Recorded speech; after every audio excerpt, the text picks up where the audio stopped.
For the Rengen, there's reporting out of the Wall Street Journal that big four accounting firms are trimming their consulting ranks, sometimes months after promotion, recently after promotion.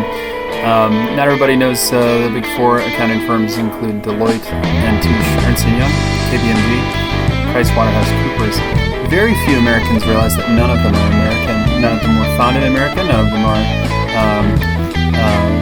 headquartered in America.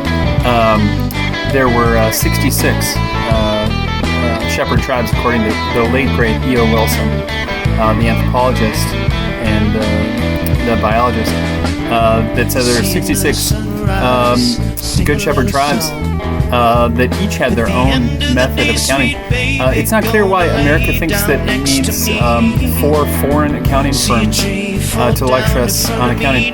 If you look at the results from WorldCom, Enron, they tie back to these accounting traditions, and so it's a bummer that those consulting employees were laid off. There's also a real good reason for America to get real serious about how accounting wasn't written in our founding documents, isn't as sophisticated as it describes, hasn't taken a Hippocratic oath of any kind, and should, and must, and may, and shall. Can't be a GNP, gross national product for the British, for the Dutch. We're not, under the Admiralty courts of the British Crown anymore. We won the American Revolution, in the 1780s. These accounting firms didn't leave, basically, in covenant.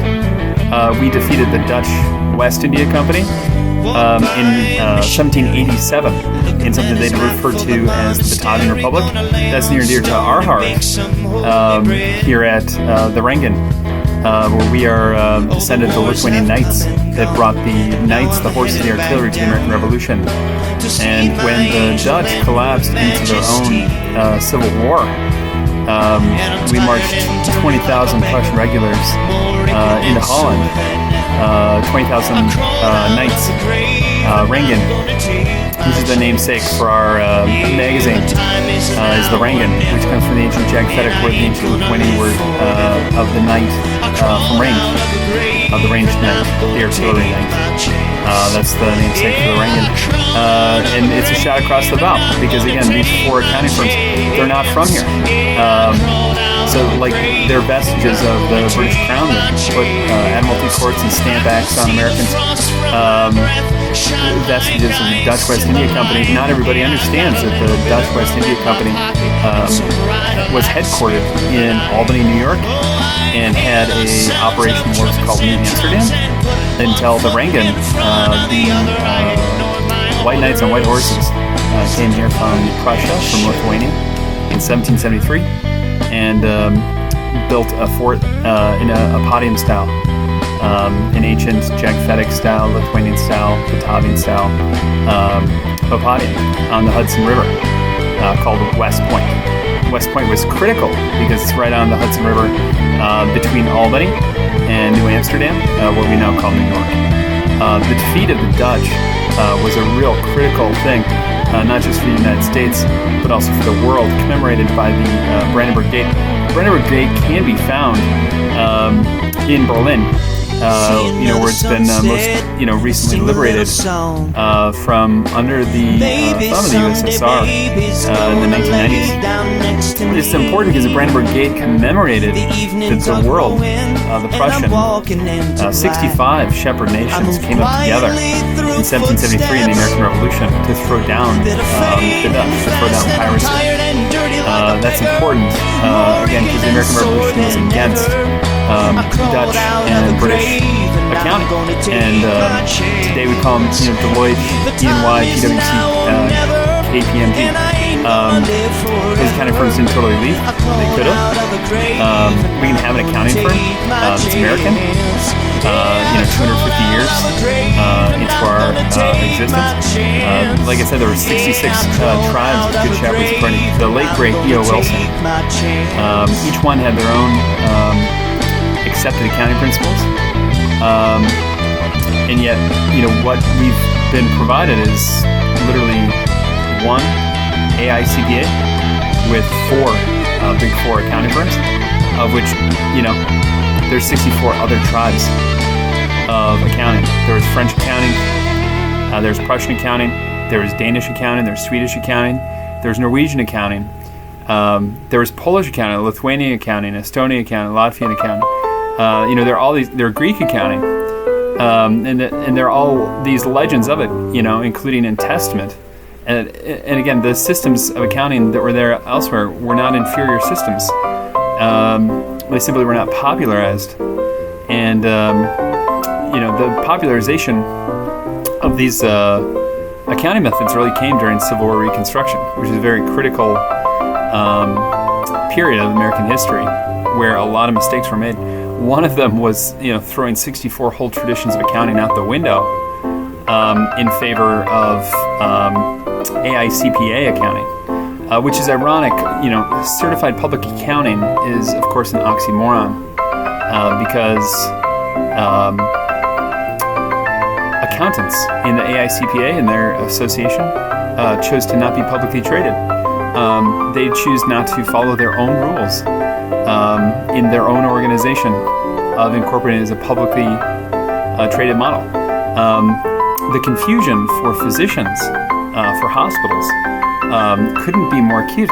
Physicians and hospitals think that they need a certified public accountant, despite the fact that physicians and hospitals are largely don't require an accountant, as it's described, aren't publicly traded, and in often ways are higher in their natural law training than accountants are. And accountants have tried to pass laws in states to restrict the trade of people that are trained in the sciences.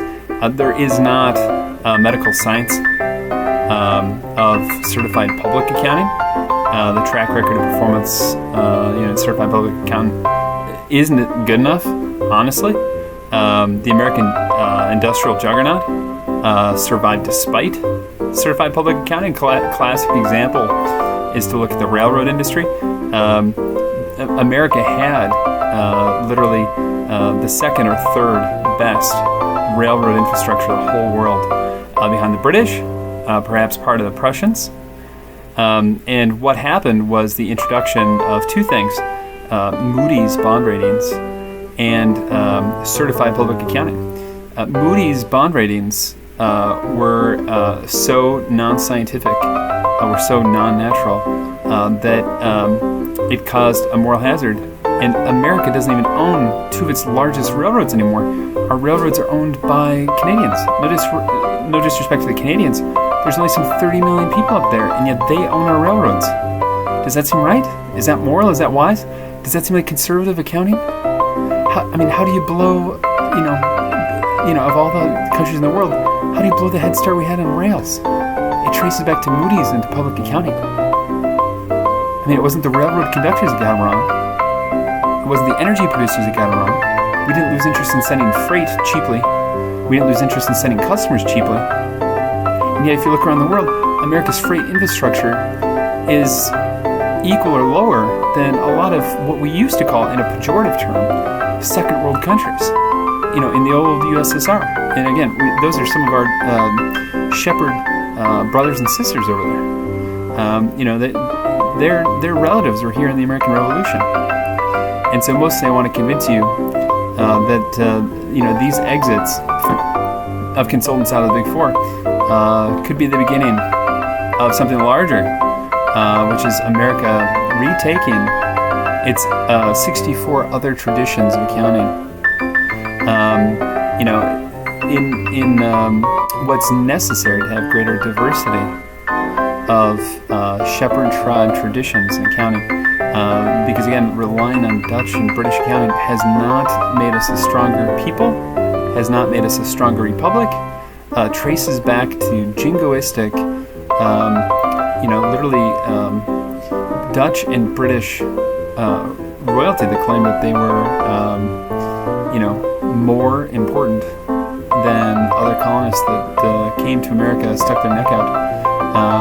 Some of my ancestors happen to have been in that, such as, Sir George Barry, who was the first Baptist, in Maine, who, helped build forts and shore up the English-speaking world in its relationship with the Algonquin Indians around Maine in the St. Lawrence Seaway. Remembering him today, Edward Spalding, who came to the Jamestown colony, of which the Jamestown colony sadly failed. There are a lot of colonies that failed. He survived. He was unique. He made it all the way up to Massachusetts, where he was involved in founding Needham, Massachusetts, and Chelmsford, Massachusetts. Needham was actually named after his wife. He built the roads on the north side of Massachusetts that made New Hampshire possible. Mostly I want to convince you that there were these other traditions of accounting. Even back to, and again, I have the conflict of interest. I'm descendant of Sir Henry Vaughan, who is the 5th governor of the Massachusetts Bay Colony, who was also a British knight during the Civil War. He founded Harvard, he founded Rhode Island, he modernized the British fleet, he built the British fleet that defeated the Dutch. The Dutch and British were rivals, for hundreds and hundreds of years. Sir Henry Vaughan was the Vice Admiral of the British Navy, that in the Kent Imperial Headquarters in England was able to build ships with more guns on them than the Dutch could. They were faster than the Dutch ships. Incredibly important English-speaking man. And yet, I know that he would look to the accounting traditions of horse shepherds, on my father's side, and say, the horse shepherds really were the decision makers on accounting. The word for equity comes from Jaghetic people, from Lithuanian people. My last name's Batulis. You'll see that, it's a Lithuanian name. We have a 50,000-year tradition of bookkeeping that traces back to the word equity that we know now, which was the name for the horse. The word equos in our legend is the species name for the horse that they had for themselves. See, because the horse is actually American. The horse is from here. The horse is ours. The first Homo sapiens that came to America came into Alaska and poured over that land bridge and killed off 20 or 30 whole species of megafauna, including killing the last horse to extinction in the New World. The relatives of that horse were able to escape out the same land bridge into Siberia and on down the steppes, crying and wailing into the outstretched hand of what we consider, my ancestor, the first knight, who said, "What did they do to you, girl?" And that's the origin of bookkeeping. That is the origin of accounting. Was the first knight. He was Jaghetic. It was somewhere between the Urals and the Volga River.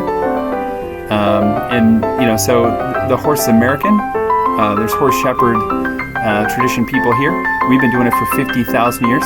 So for you guys that are in those big four, again, export colonies for the British and Dutch, we won the American Revolution. We don't need to send tributes back to the Dutch and the English on accounting. Jaghetic people came in 1773. We brought the knights. We brought the artillery. We built West Point.